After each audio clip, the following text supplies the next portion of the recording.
Ms. Hilgers siap antar Indonesia ke Piala Dunia 2026, janji membara untuk Garuda yang bikin dunia terkejut. Shin Tae-yong tegaskan Indonesia siap bikin geger Asia, kejutan demi kejutan akan menggetarkan panggung sepak bola. Jay Itzes pecahkan rekor baru, kapten baru Garuda siap guncang Australia dengan janji penuh semangat. Erick Thohir buka pintu untuk Elkan Bagot, tapi ada syarat berat yang harus dipenuhi jika ingin kembali ke timnas. Erick Thohir bongkar pengeluaran fantastis timnas Indonesia, 800 miliar. Dana raksasa, tapi masih setengah jalan. Simak baik-baik ulasan berikut ini agar kalian tidak salah paham. Roberto Mancini terancam dipecat, ex-pemain timnas Arab Saudi geram usai gagal kalahkan Indonesia.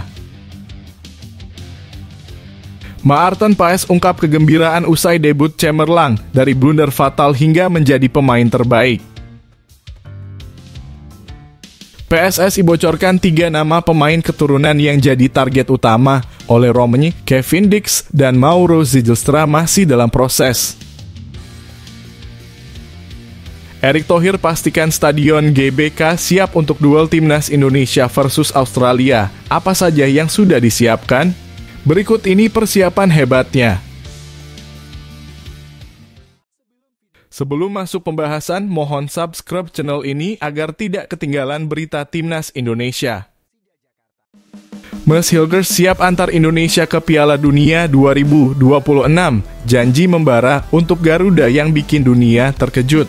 Ms. Hilgers, bek tangguh yang kini sedang menanti proses pemindahan kewarganegaraannya ke Indonesia, dengan tegas mengirim pesan penuh semangat, Indonesia akan melangkah ke Piala Dunia. Keyakinannya meluap-luap ketika melihat skuad Garuda, yang kini bertarung di putaran ketiga kualifikasi Piala Dunia 2026 zona Asia. Langkah pertama mereka begitu dramatis. Dengan heroik, timnas Indonesia menahan gempuran Arab Saudi dan berhasil memaksakan hasil imbang 1-1, sebuah bukti bahwa Garuda tidak bisa diremehkan. Namun tantangan besar sudah menunggu di depan mata, yaitu pertarungan dahsyat melawan Australia pada 10 September mendatang. Walaupun Ms. Hilgers belum akan tampil karena proses administrasi kewarganegaraan yang masih berjalan bersama rekannya Liano Regenders. Ia telah memancarkan janji kuat ketika waktunya tiba. Ia akan siap memberikan yang terbaik untuk Indonesia. Aku sudah tak sabar, serunya dengan penuh semangat. Dengan tatapan tajam penuh ambisi, Ms. mengungkapkan betapa besar harapannya untuk membawa Indonesia terbang tinggi di pentas dunia. Ia yakin bahwa dengan komposisi tim saat ini, Indonesia punya kesempatan besar untuk mencatat sejarah dan lolos ke Piala Dunia. Baginya, ini bukan sekadar mimpi, melainkan misi yang akan ia wujudkan. Meskipun Ms. mengakui belum sepenuhnya memahami gaya bermain Indonesia, kehadiran pemain keturunan lainnya di timnas akan mempercepat proses adaptasinya. Chemistry di lapangan akan segera terbentuk dan Garuda akan menjadi tim yang tak terhentikan. Para pemain Belanda memiliki dasar komunikasi dan gaya bermain yang solid, dan itu akan membuat kita semakin kuat, tegasnya dengan optimisme. Tak hanya bermimpi untuk lolos, Ms. Hilgers memandang jauh ke depan.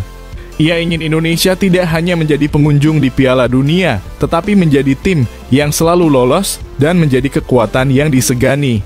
Bagi Ms., masa depan cerah sudah menanti. Dalam jangka panjang, aku berharap kita akan terus lolos ke Piala Dunia tanpa perlu mempertanyakan apa kita bisa lolos atau tidak, tuturnya penuh keyakinan. Indonesia, bersiaplah. Ms. Hilgers akan membawa semangat juang baru dan bersama-sama kita akan mencetak sejarah yang menggemparkan dunia.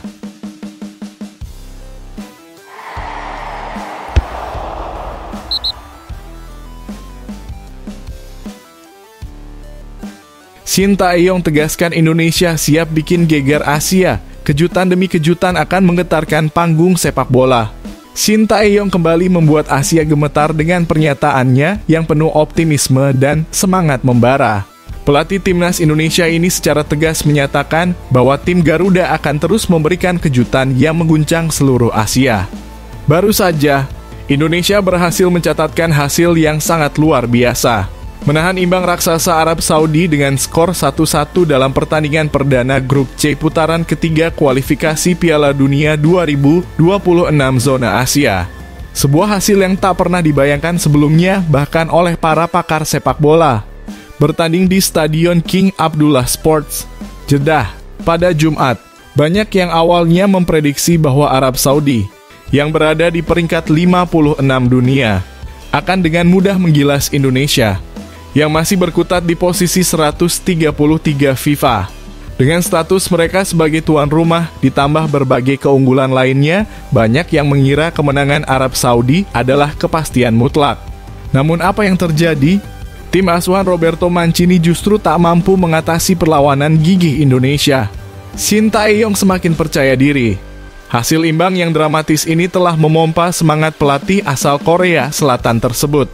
Ia dengan penuh keyakinan menyatakan bahwa timnas Indonesia kini bukanlah tim yang bisa dianggap remeh. Garuda telah menjelma menjadi kuda hitam baru yang siap mengguncang Asia.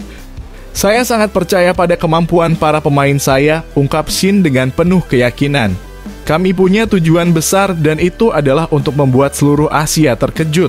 Indonesia bukan lagi tim yang seperti dulu, kita adalah kekuatan baru yang tak bisa dipandang sebelah mata. Shin Tae-yong pun menegaskan bahwa kejutan ini hanyalah permulaan. Indonesia akan terus memberikan kejutan-kejutan luar biasa dalam beberapa tahun mendatang. Skuad Garuda akan mengubah peta kekuatan sepak bola Asia dengan penampilan gemilang mereka. Saat ini hasil imbang melawan Arab Saudi mengantarkan Indonesia berada di peringkat keempat Grup C, namun kesempatan emas menanti di depan. Jepang yang saat ini memimpin grup dengan 3 poin akan merasakan tekanan dari Garuda yang siap mengamankan posisi puncak. Indonesia akan menghadapi Australia di laga kedua yang akan digelar di Stadion Utama Gelora Bung Karno, Jakarta pada Selasa. Kemenangan di laga ini akan membuat Indonesia mengguncang dunia sepak bola Asia dengan menduduki puncak Grup C. Garuda sudah siap terbang tinggi dan dunia harus bersiap menghadapi kejutan besar yang akan datang.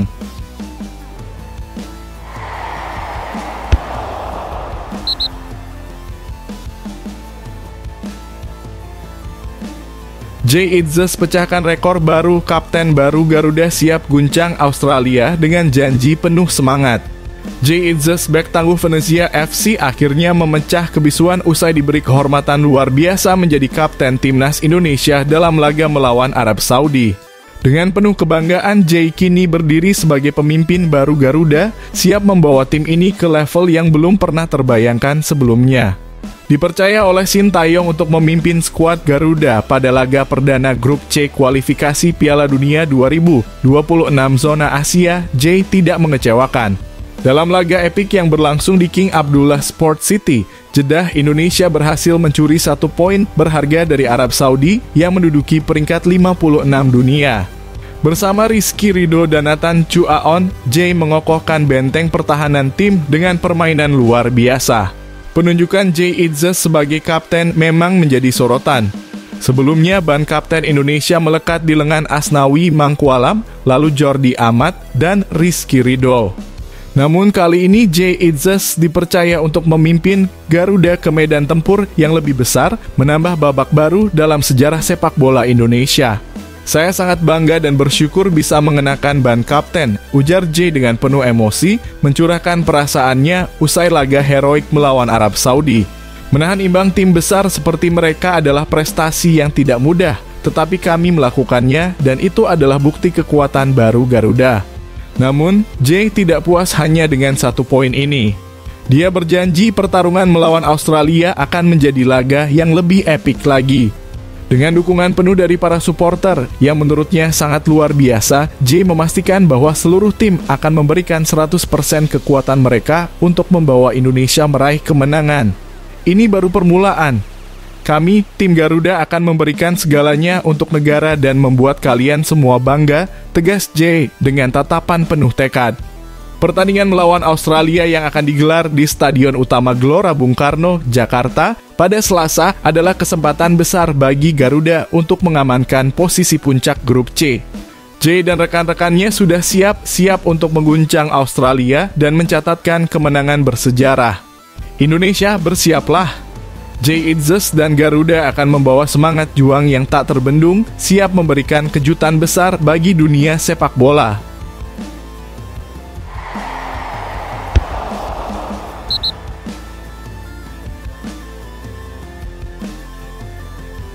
Erick Thohir buka pintu untuk Elkan Bagot, tapi ada syarat berat yang harus dipenuhi jika ingin kembali ke timnas. Erick Thohir akhirnya angkat bicara soal nasib Elkan Bagot di timnas Indonesia. Ketua Umum PSSI ini memberi harapan bahwa sang bek jangkung masih punya peluang untuk kembali memperkuat skuad Garuda. Namun dengan satu syarat penting, Elkan harus memperbaiki hubungan dengan pelatih Shin Tae-yong. Dalam sebuah pernyataan yang mengejutkan, Erick Thohir mengungkapkan bahwa masalah komunikasi adalah kunci utama yang membuat Bagot belum bisa kembali bergabung. Menurutnya, Elkan dan Shin Tae-yong harus duduk bersama, melupakan ego, dan memikirkan kepentingan timnas Indonesia. Elkan pemain potensial buat Indonesia, tetapi tim nasional adalah permainan tim, bukan individu. Tak boleh ada yang mementingkan ego, tegas Erick dengan penuh wibawa. Erick juga dengan tegas menghormati kebijakan Shin Tae-yong yang dikenal keras dan disiplin. Shin punya prinsip yang jelas, dan kita harus menghormati itu, ujarnya. Tetapi jika Elkan bisa membuka diri dan memperbaiki hubungan ini, peluangnya untuk kembali ke timnas akan terbuka lebar. Lebih jauh, Erick menegaskan bahwa timnas Indonesia adalah tempat terbaik bagi Elkan untuk berkembang dibandingkan dengan negara lain. Kesempatan besar menanti Elkan di timnas Indonesia, tetapi hanya jika ia serius dan berkomitmen untuk membangun skuad Garuda. Elkan harus memikirkan lagi nilai berharga bergabung dengan timnas Indonesia. Ini lebih dari sekadar kebanggaan pribadi, ini soal masa depan. Rumor tentang retaknya hubungan antara Elkan Bagot dan Shin Tae-yong mencuat sejak Elkan tak memenuhi panggilan timnas Indonesia U23 untuk playoff Olimpiade Paris 2024 pada Mei lalu. Keputusan kontroversial itu memicu ketegangan yang hingga kini belum terselesaikan. Akankah Elkan Bagot mampu menurunkan egonya dan memperbaiki hubungan dengan Shin Tae-yong demi masa depannya di timnas Indonesia? Atau justru persaingan di lini belakang Garuda sudah siap melangkah tanpa kehadiran bek jangkung ini? Apakah ini akhir dari kisah Elkan di tim merah putih atau hanya sebuah babak baru yang akan segera dimulai?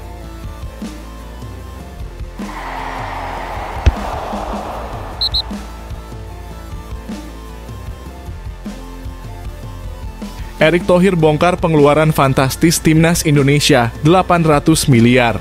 Dana raksasa, tapi masih setengah jalan. Simak baik-baik ulasan berikut ini agar kalian tidak salah paham. Erick Thohir akhirnya mengungkapkan rahasia besar di balik operasional timnas Indonesia yang mencengangkan. Ketua Umum PSSI ini mengakui bahwa biaya yang dibutuhkan untuk menjalankan semua tim nasional dari tim senior hingga kelompok usia benar-benar fantastis. Bayangkan saja angkanya mencapai 800 miliar rupiah per tahun. Ini bukan sekadar angka melainkan dana operasional untuk mendukung perjalanan, akomodasi, dan kebutuhan lainnya bagi timnas Indonesia yang tengah berlaga di berbagai ajang internasional. Pengeluaran terbesar tentu untuk perjalanan, hotel, makan, semuanya. Kata Erick Thohir dengan penuh semangat. Timnas Indonesia tak hanya sibuk di satu kompetisi, tetapi juga di berbagai level dari senior hingga usia 17, 20, 23, bahkan timnas wanita. Setiap laga, setiap perjalanan menambah beban finansial yang luar biasa besar. Erick juga membeberkan bahwa tim U20 dan U17 akan menjalani kualifikasi Piala Asia dalam waktu dekat, dan itu menambah biaya operasional yang harus dipenuhi. Selain itu, timnas wanita juga ikut terjun di berbagai kompetisi internasional, membuat pengeluaran PSSI semakin membengkak. Kalau makan dan hotel saja sudah besar, bayangkan pertandingan-pertandingan yang harus kita hadapi, ungkap Erick dengan nada serius. Namun meski dana yang dibutuhkan sebesar 800 miliar, saat ini PSSI baru berhasil mengumpulkan setengah dari angka tersebut, sekitar 400 miliar. Dengan rinci, Erick menjelaskan bagaimana dana ini diperoleh. Dari TV rights kita dapat 70 miliar, Bank Mandiri menyumbang 80 miliar, dan pemerintah mengalokasikan 120 miliar, jelasnya. Tiket pertandingan rata-rata mendatangkan 20 miliar per laga, dan sektor swasta memberikan sekitar 100 miliar dari berbagai brand seperti Extra Joss. Akankah PSSI berhasil memenuhi seluruh kebutuhan dana 800 miliar dalam waktu dekat?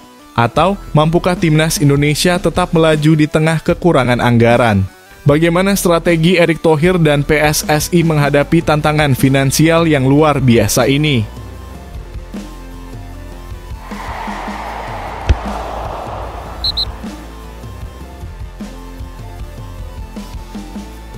Roberto Mancini terancam dipecat. Ex-pemain Timnas Arab Saudi geram usai gagal kalahkan Indonesia.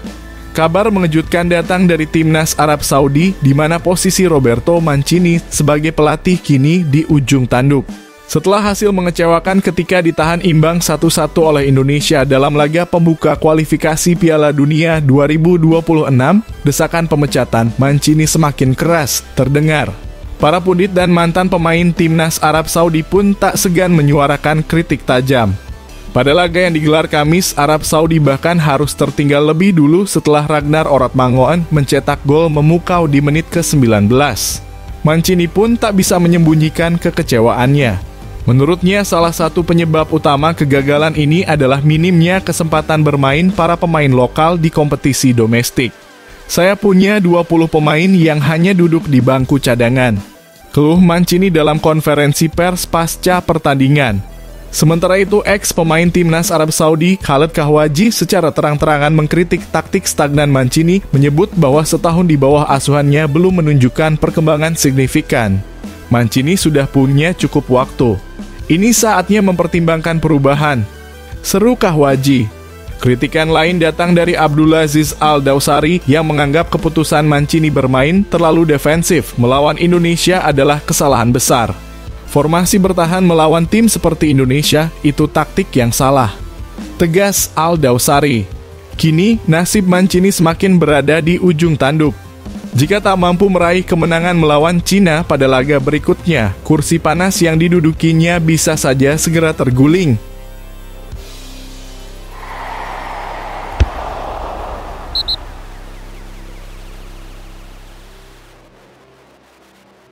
Maarten Paes ungkap kegembiraan usai debut cemerlang dari blunder fatal hingga menjadi pemain terbaik.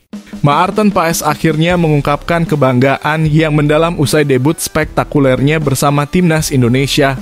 Debut ini berlangsung pada Jumat di laga yang menegangkan melawan Arab Saudi di Stadion King Abdullah Sport City, Jeddah. Dalam matchday pertama grup C putaran ketiga kualifikasi Piala Dunia 2026 zona Asia. Di bawah sorotan intens ribuan mata, Maarten Paes tampil sejak menit awal, menunjukkan performa yang memukau sekaligus penuh drama. Namun debutnya sempat terancam menjadi bencana total ketika ia melakukan blunder fatal pada menit ke-76 dengan melanggar pemain Arab Saudi dan memberikan hadiah penalti. Tetapi dengan keberanian yang mengesankan, Paes berhasil menebus kesalahan tersebut. Dia melakukan penyelamatan gemilang dengan menepis tendangan penalti dari Salem Al-Dawsari yang mengarah tepat ke sisi kiri gawangnya. Keberhasilan itu bukanlah yang terakhir. Paes juga memperlihatkan ketangguhan dengan menggagalkan peluang emas dari Fras Al-Buraikan dalam duel 1-1 di penghujung laga. Aksi heroiknya membuatnya dinobatkan sebagai pemain terbaik, dan berkat penampilannya yang menakjubkan, Timnas Indonesia mampu menahan imbang Arab Saudi dengan skor 1-1. Saya sangat bangga bisa melakukan debut melawan Arab Saudi. Awal yang luar biasa, tulis Maarten Paes dengan penuh kebahagiaan di Instagram pribadinya. Kini, Paes dan Timnas Indonesia akan menghadapi tantangan besar berikutnya dalam pertandingan melawan Australia pada matchday kedua grup C, yang akan digelar di Stadion Utama Gelora Bung Karno, Jakarta, pada Selasa. Akankah Maarten Paes kembali menunjukkan kejeniusannya di lapangan?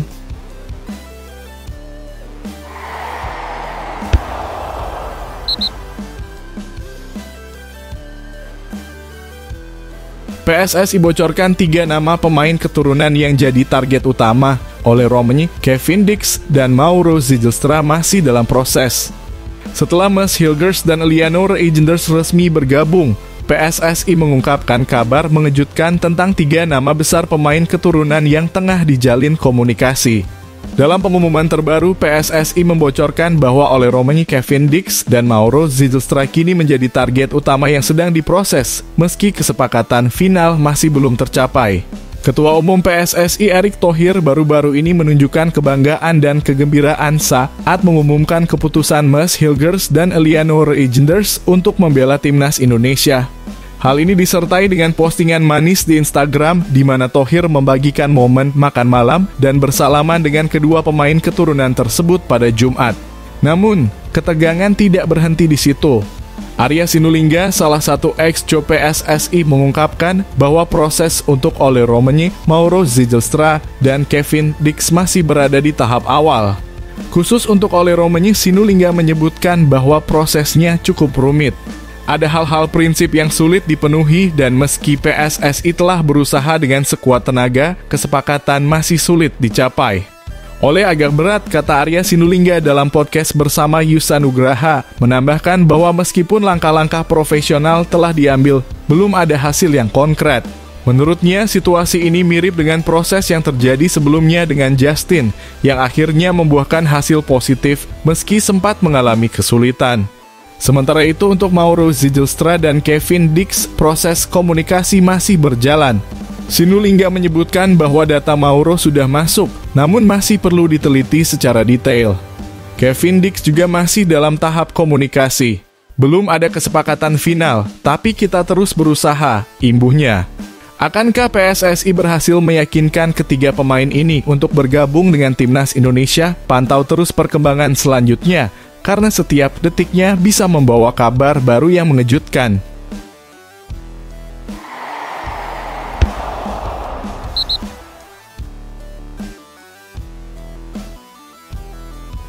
Erick Thohir pastikan Stadion GBK siap untuk duel timnas Indonesia versus Australia. Apa saja yang sudah disiapkan?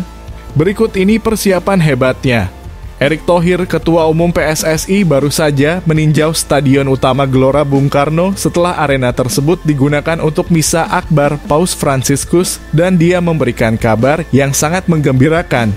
Pada Sabtu, Thohir memastikan bahwa persiapan untuk laga timnas Indonesia melawan Australia pada Selasa pukul 19.00 waktu Indonesia Barat akan berjalan dengan lancar. Stadion ikonik yang menjadi saksi bisu perayaan besar-besaran ini siap kembali berfungsi untuk pertandingan krusial dalam matchday kedua grup C putaran ketiga kualifikasi Piala Dunia 2026 zona Asia. Thohir dengan penuh keyakinan mengatakan bahwa meski ada beberapa area yang memerlukan peningkatan, tidak ada masalah signifikan yang akan mengganggu jalannya pertandingan. Secara keseluruhan, keadaan stadion cukup baik. Akan ada beberapa improvement, tetapi tidak ada yang signifikan yang akan mengganggu pertandingan, ungkap Erick Thohir dalam keterangan resminya. Ia mengungkapkan keyakinan dan optimisme bahwa pusat pengelola kawasan Gelora Bung Karno telah melakukan semua yang diperlukan untuk memastikan lapangan dalam kondisi terbaik. Kami berkomitmen untuk memastikan kepada pengelola GBK bahwa semua sudah siap untuk pertandingan menghadapi Australia. Insya Allah pertandingan bisa lancar, tambah Thohir dengan penuh keyakinan. Saat ini, timnas Indonesia berada di posisi keempat grup C dengan 1 poin setelah hasil imbang 1-1 melawan timnas Arab Saudi. Sementara Australia terpuruk di posisi kelima tanpa poin setelah kekalahan 0-1 dari timnas Bahrain. Laga ini akan menjadi sangat penting untuk kedua tim yang masing-masing berjuang keras untuk memperbaiki posisi mereka di klasemen. Apakah stadion yang sudah disiapkan dengan cermat ini akan menjadi tempat di mana timnas Indonesia bisa meraih kemenangan besar? Saksikan langsung pertandingan yang akan menjadi momen penting dalam perjalanan kualifikasi Piala Dunia 2026.